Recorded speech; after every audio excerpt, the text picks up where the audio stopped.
Next up, we have Edge of Infinity, key after key, from the Fighting OST. This is a Roblox game as far as I'm concerned. Once again, everybody, this is a Basterd's LFA, a layman-friendly analysis. I'm a professionally trained musician, a composer, and my objective here is to explain things in a way so that you don't have to be one to understand what is happening here, musically. So if you like the sound of that, make sure you're following the channel, subscribe to the channel, whatever term you want to use, like the video, share the video, leave a comment, turn on notifications, become a member. Once again, everybody, if we somehow hit 10,000 subscribers on YouTube before Christmas of 2025, I will take a single fan fiction of the choice of the community, whatever y'all want, and I will fully produce, record, and voice act an audiobook for it. We have to achieve this through legitimate means only, so no account duping, no botting, no buying followers, nothing like that, no rat behavior. Go share the videos, go share the live streams, bring people to the community, get me more artists to collaborate with, no spamming, no harassing, nothing like that. Be cool, no rat behavior. And use the hype function on YouTube. I don't know how it works, but we have a group on the Discord that does, so check out the Discord and check that out. Members get early access to the content. I schedule the videos for the week on Saturdays, and if you're a paid member on YouTube, regardless of your tier, you get access to the videos for the week on Saturdays, at least for the LFAs. So become a member today. Disclaimers. Number one, this is my first time listening to this, so I will be pausing a lot, and I will be speaking a lot, as I will be pointing things out and explaining things as I hear them or as I realize them. And number two, this is recorded live on stream on a single take. I have already stumbled upon my words. I will do it again. Whatever happens, happens. With that being said, let's do this. Edge of Infinity, key after key. Let's go. Cool, Zelnick. Okay. Let me go back to the start. Okay. I just wanted to make sure that this is how it was supposed to start, not that I was, like, bumped into it. So, we start with... Okay, so we start with two main layers. One of them is a sustained synth giving us our chords, and the other one being the more chimey one, giving us our initial motif. Motif being the smallest version of your musical idea, the seed, the essence from which everything else comes from. This motif seems to be just arpeggiation of the chords, engaging in what we call voice leading. So, voice leading... Not voice. Voice leading is a method of making your chord changes more efficient. So not leading. I warmed up my vocals, but I did not warm up the hands. So voice leading is, as I said, a way of making your chords. Your chord transitions a lot simpler. We just heard it right now. So, when you're making music, you have three components: melody, harmony, and rhythm. Harmony is by far the most complicated. It is what chords you're using, what scales you're using, what chords you can make out of your scales, what scales you can make out of your chords, the relationship between them, the sets of chords that you're using, the relationship between the sets that you're using, all that kind of stuff. You can just extrapolate and extrapolate and extrapolate and extrapolate. So, voice leading is what happens with harmony in a way of changing chords, because when you have a scale, let's say we have the scale of, let's say C major, right? So C, D, E, F, G, A, and B, and then back to C. So actually for this one, let me put this one vertically. So this is our scale, and for each scale you can make chords. So let me just do this one vertically. So C, D, E, F, G, A, B, and C. I need to do it backwards. So hang on. B, A, G, F, E, D, and C. There we go. So I needed to do this one upside down. So when it comes to voice leading, you are doing chord changes. So in music, you're going to take usually 3 notes in what is called a triad. And you're going to make notes, chords made out of 3 notes. Triads are the most common one because of the way that they are structured. So usually you're going to see something like your first chord in the key of C major is going to be the C major chord, which is going to be C, E, and G. Then if we were to change over to a different one, let me bring this back down to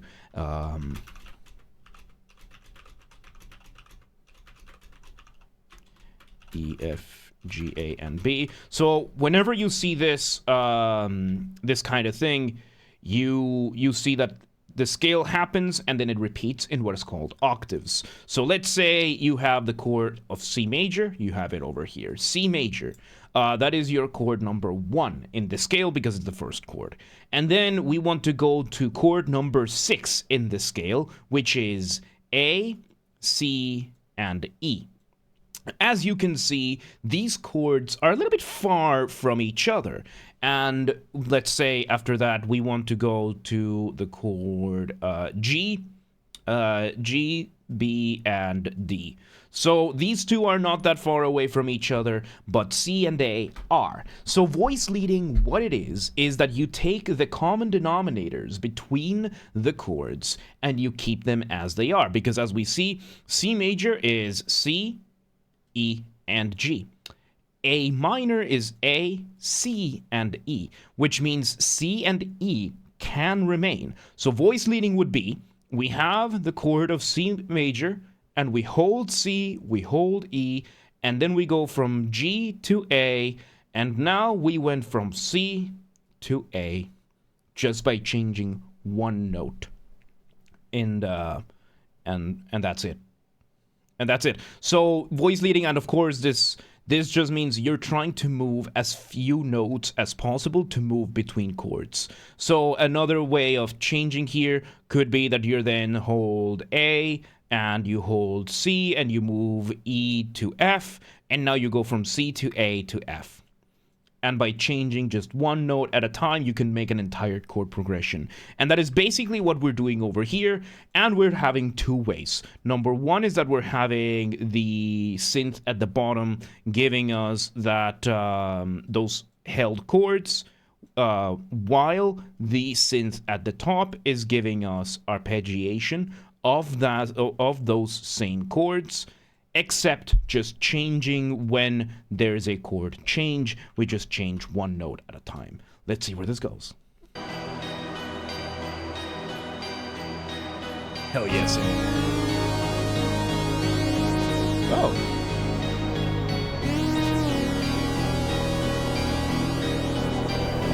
Okay, so we bring in another synth. So it is possible that the motif I mentioned earlier was our accompaniment motif, which can be separate than the main one.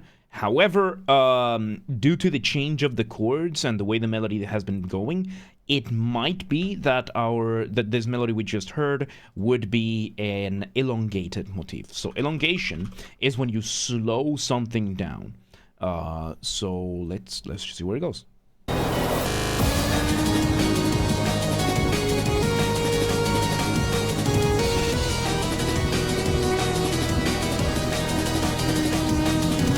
Okay, so first things first, we bring in drums. We repeat basically everything we've done, except we bring in drums. Completely changes the feeling of everything. Once again, goes to show how unbelievably important your drums are. We are, I don't even know how many minutes in, I have to mention it already. If you want to hear an example of this done in a more obvious and exaggerated way of how much your drums and your accompaniment can really change the feeling, listen to the intro of The Mirror by Dream Theater.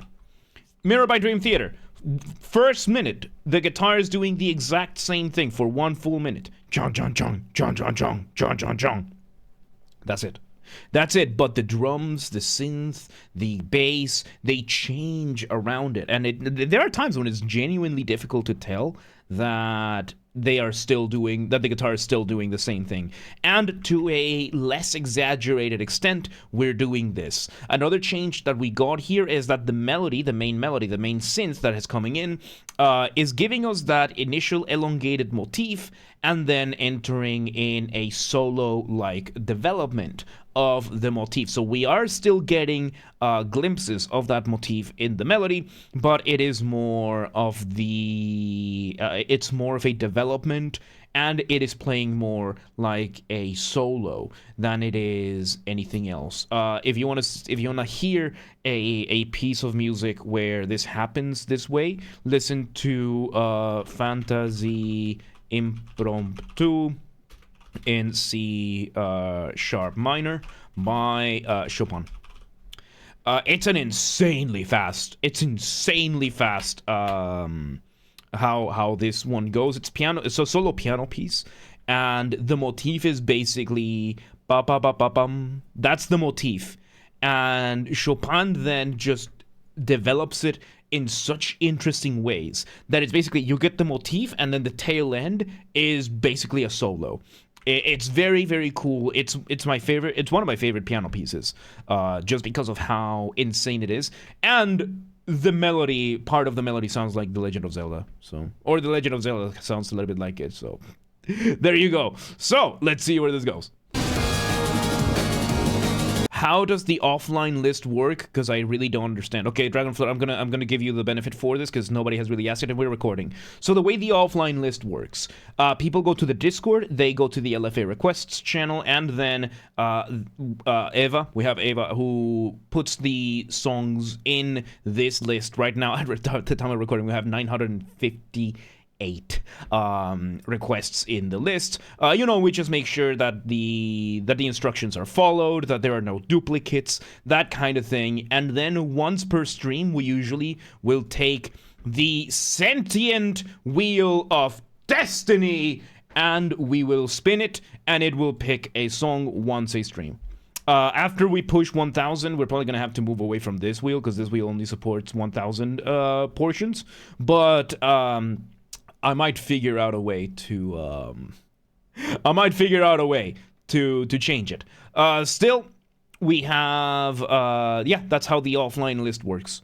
It's a lot slower. We do have the full-time experiment coming in February, where I want to do a lot more of these. By the way, offline experiment is on February. I'm going to have a 2-month vacation from work, paid vacation. I'm not quitting my job, and I'm going to take advantage of that time to do this full time. I'm going to experiment with different types of schedules, see what works best, and basically we might get full streams every day of LFAs plus gaming plus everything else. I'm going to be going all in because there's no risk on my behalf. We're going to be trying the members only stuff for non-video game music. That might have to go behind the paywall because of how copyright goes. We will see. But basically that kind of thing, we're just going to fully lean into this experiment with all the different formats. Everything that we've been wanting to do basically is going to get done during those 2 months. So February, mark your calendars, we're going full-time for 2 months. So, yes. Yes, and there is a way to prioritize your way out of the offline queue, which is the bribe list. The bribe list right now, so far, it's been mainly from live. You can pay to win. This one is entirely pay to win. If you donate $10 or more equivalent, you get put in the bribe list. It's pay to win. This one is 100% pay to win. Do not give me money if that puts you in a bad financial situation. I love it when you give me money. Do not do it at your own expense. And yeah, usually these are contested live on stream. So how much is a bit worth? 1 cent of a dollar. So, yes, at the time of recording, we have the highest bidder at $43, right? So, it does get pretty crazy. And, oh yeah, and there's also the town bribe list. If you want me to shout out your town, you can leave, like, at least $1, and I'll shout out your town during the ending sequence. So, with those plugs out of the way, this is the first time we've actually talked about that on video. So, reverse psychology goes badonkers, don't give me money. No, I'm saying, do not give me money if that puts you in a bad financial situation. You are responsible for your own financial well-being. It is your moral obligation to be responsible for your money. So, simple as.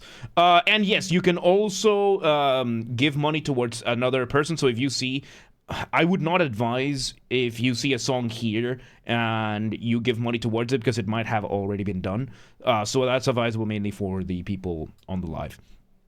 So, so yes, I am going to not acknowledge what the chat is saying anymore. Let's continue. Let's continue. We introduced a bell, I think. We change chords. We now bring a different version of the melody. Ooh.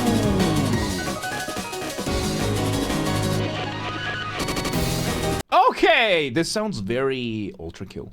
Reminds me of Ultra Kill. When did this come out? Okay, this year. So, what is going on over here? We are engaging in two principles at the same time. Number one, we are engaging in rhythmic displacement by cutting the pattern that we already have and pushing it back, and at the same time, we are doing a call and response. So, rhythmic displacement, as I said, is when you change where something happens in the rhythm. You either delay it or you rush it. One of the two. And the way you can do this, usually it's common to fill it up with something else. For example, the most common type of rhythmic displacement that exists would be in electronic music, when you have before the dropping of the beat. Like, you know, you have the whole setup, the build-up, and right before the beat drops, there's a slight pause replaced usually by some sort of vocal sample. That is rhythmic displacement. Because once again, when you're making music, you're doing one of two things. You are building tension or you are resolving that tension. That point in the middle, we call a cadence. And I can't type today. So, what rhythmic displacement does basically in that scenario of dropping the beat is you take that moment of resolution and you push it back. And by pushing it back, you create phantom tension that then makes the resolution more pronounced. So, what are we doing? Instead of leaving it in silence entirely, we are bringing another synth. We are bringing another element in, which is a variation. I think it's a reduction of the motifs. Reduction is to speed up, the opposite of elongation. And we are engaging in a call and response. Call and response is a musical conversation. You are hearing the part with the drums going. When that one stops, this new part starts. When that one stops, the drums start again. We're going back and forth, musical conversation, call and response, while using rhythmic displacement. It's a pretty good overlap between the two. And it's giving a second side of the coin. So this is very cool. Let's see where this goes. We bring in the drum piano as well. Reduced version, faster. Yeah, this is giving me both Ultra Kill and Risk of Rain 2 vibes. I think the Risk of Rain 2 is because of the synth being used. Or the keyboard being used, and the drums in the background kind of remind me of Ultra Kill. It's a really cool combo. And yeah, you can listen to the soundtrack for either of those two, and Ultra Kill will sound a lot like the drums in the back and in the accompaniment, and Risk of Rain will sound a lot like the solo. It's a really good combination. Let's see where it goes. And the chord changes. Oh. We change the drums again! We do have the synth. We do have a synth now giving us faster chords at the top. And that's about it. We have a higher set of chords, just changing a little bit more, so playing with more chords between the chords. Because the initial chord progression that we had was 2 chords, and it was very slow. And having that gives us now the chance to expand on it right now as we are hearing. Let's see where it goes, because this is really good.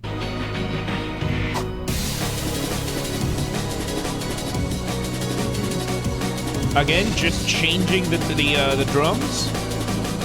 Changing those chords in between. Ooh. Brief moment. Okay, brief moment of rhythmic displacement. We bring this really cool drum limit here. Is this sidechained?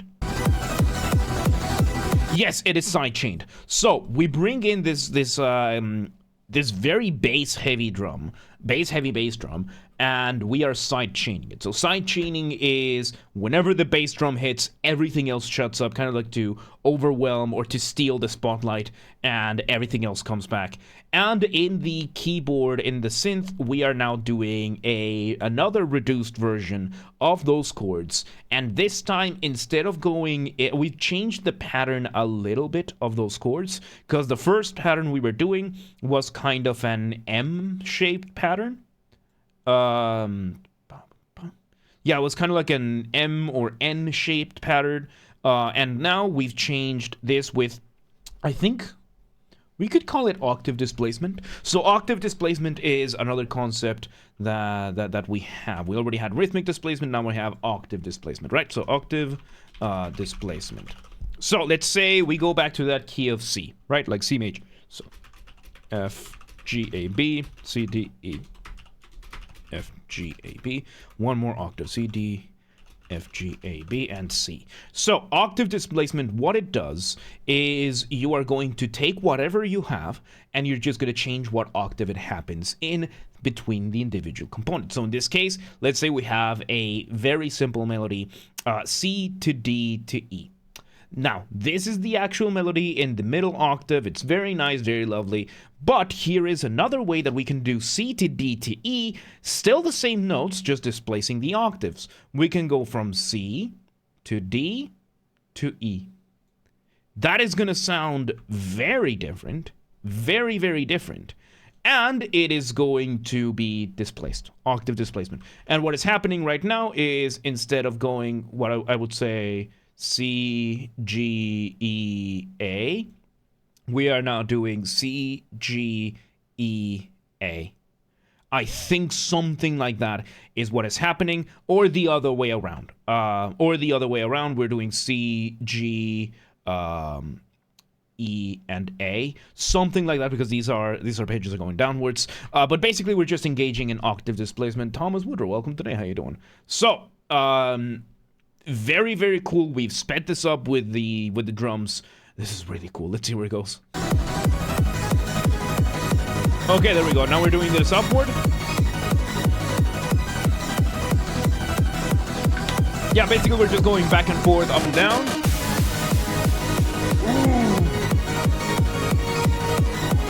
Okay, so we keep things the same, except we introduce that initial, slowed, elongated version of the melody that we had at the very beginning, while keeping everything else the same. That's really good. Let's see where it goes.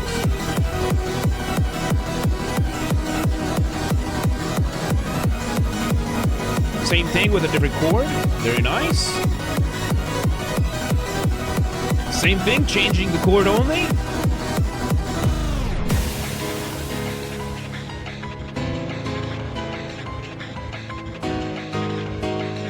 There's no way the creator, the composer here is not a mega fan of Ultra Kill. So we bring back the vibe. We glitch out and we bring this down to what could be like a bridge section, complete contrast. We bring this out to now a piano, a full-on piano. One of them giving us just the block chords, smashing them as if it were with hammers, while the other one is giving us variations on those arpeggios, while we now have a drum. The drum is now a little bit more obfuscated, a bit further put in the back. Really, really cool stuff. Let's see where it goes.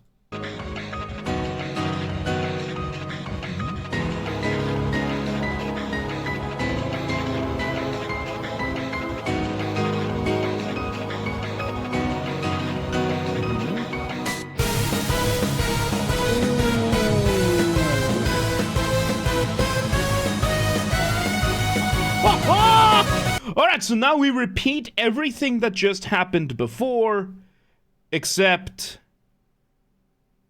yeah, we just repeat everything, we just change the instruments going around. Also, hang on, the bot just did a stupid. Why are you polishing this one? This one's supposed to come out for like another day or so. What is, oh my god. I can't find a bot that will just publish things properly. I don't know what is going on here. I don't know what's going on here. It's insane. I'm gonna deal with this later. So yes, now we bring in same thing that the piano just did. We just changed over to a different set of synths, And the drums are more pronounced now. Let's see where it goes.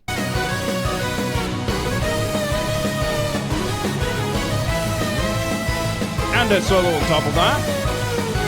Hell yeah. Oh, that's one. That's one. We hit that again. We hit those drums again, and off the ramp we go. So, off the ramp being a colloquial term that I use. Colloquial, by that I mean there's no official academic term for this, or at least I'm not using one. I'm not using it for the sake of simplicity.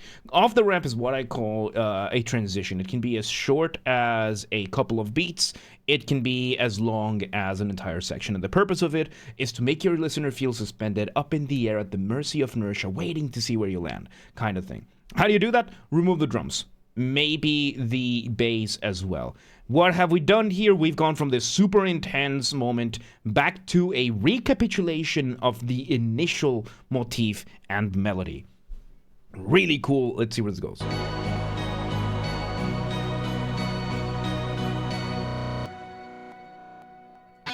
Oh!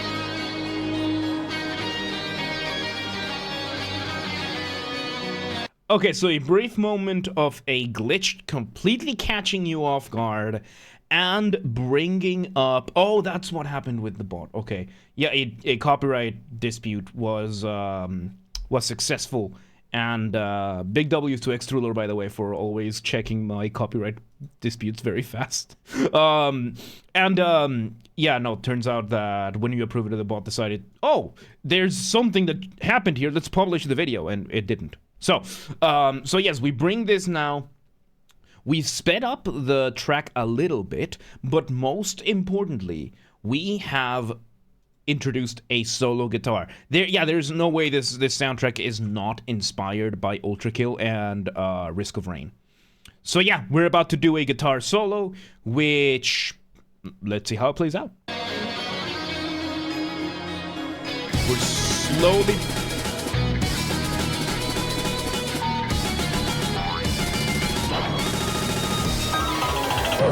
So we speed up and we start using what I think are special effect sounds from Roblox. Oh my god. We still use that call and response callback from the start with the rhythmic displacement, and instead of putting those really, really cool synth, we use Roblox sounds. That's a choice. It's funny. And the guitar solo is still going. I think we're going to be just doing repetitions of the rest. Let's see what it goes. So yep, there you go. That's the side chain part.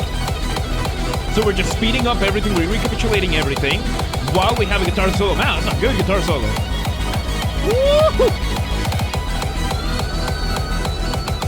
Oh, really cool. Again, recapitulation. We speed it up. No, this is still the same thing. It's just sped up. It's the same. So this is the same thing as everything else we've done before. We just sped it up and we added a guitar solo on top of it, which is a clever way of adding a guitar solo while not having to really do anything else with the material that you've used. Because once again, when you're making music, you want to keep a careful balance between what is familiar and what is new. Too much familiarity, too much of the same thing, too much repetition, and you risk boring the listener, they tune out. Too much new material too quickly, you risk overwhelming the listener, they tune out. However, there is one universal exception to this, which is solos. In this case, we introduce a guitar solo, and as long as it sounds cool, you can get away with anything you want. In this case, yeah, just repeat everything a little bit faster and that's it. Let's see where it goes. How are you gonna finish this though? How are you gonna end it? There we go, we go back to that final part and we take that solo upwards, we hit that high note, we let everything echo out, and there you have it. There you go. That was Edge of Infinity, key after key from the Fighting OST from Roblox. That was fun. That was really cool. That was really cool. Very much Ultrakill and Risk of Rain 2 inspired. 100% good. That was a really, really good combination of the vibe of those. So, yeah, there you go. Once again, everybody, this has been a Basterd's LFA, a layman-friendly analysis. I'm a professionally trained musician and composer, and my objective here has been to explain things in a way so that you don't have to be one to understand what's happened here, musically. So, if you're watching this on the YouTube video archive thing, thank you for watching. Make sure you're following the channel, subscribe to the channel, whatever term you want to use. Like the video, share the video, leave a comment, turn on notifications, become a member, all that good stuff. Once again, if we somehow hit 10,000 subscribers on YouTube before Christmas of 2025, I will take a single fan fiction of the choice of the community, whatever you all want, and I will fully produce, record, and voice act an audiobook for it. We have to achieve this through legitimate and honest means only. So, no botting, no account duping, no buying followers, nothing like that. Go share the videos, go bring people to the community, go get me more artists to collaborate with. Do not spam anyone, do not harass anyone, no rat behavior. And use the hype function on YouTube. I don't know how it works, but we have a group on Discord that does, so you can go check out, link down below, and all that stuff. Members get early access to the content. If you are a paid member on YouTube, you get early access. I schedule the videos for the week on Saturdays, and if you're a paid member, you get access to all of the videos for the week, regardless of what tier you're in, at least for the LFAs. And, yes, if you want to listen to this without me interrupting every 3.5 seconds, I will be linking it in the description down below. If you want to request a song and you're not on the live stream, go to the Discord, link down below, go to the LFA requests channel, and follow the instructions on the pinned message. And if you want to catch the streams when they happen live, we aim for Monday through Friday, 6 p.m. Central European Time. If you're not in Europe, no worries. We have the full up-to-date streaming schedule showing in your local time zone in the Discord and the Twitch, which are both linked down below. So if you live in Yapacani, Bolivia, and you're like, but I don't know what time 6 p.m. in Hungary over here, no worries. Just go to the Discord or to the Twitch. And it's all showing in your local time zone. And follow the gaming channel. We have a gaming channel because, of course, I have a gaming channel. I'm on YouTube. What else could I possibly have? Games are Basterd. That's where we put the that's where we put the gaming after shows of the recordings of the gaming after shows. So follow the channel. You just doxed someone. I literally picked a town at random. I literally picked a town. I highlighted an entire town at random. That is not doxing. That is me picking a town at random. I know you have to say it, but that's the thing, right? We're on YouTube/Twitch. I have to address this immediately, or otherwise, yeah. So, yes, gaming channel. Games are Basterd. Link down below, or search on YouTube for the username. Same username as James R. Basterd. Swap the J for a G, and you got it. And, yeah, there you go. Edge of Infinity, key after key. Really good stuff, man. That was really, really good. But, yeah, let's move on.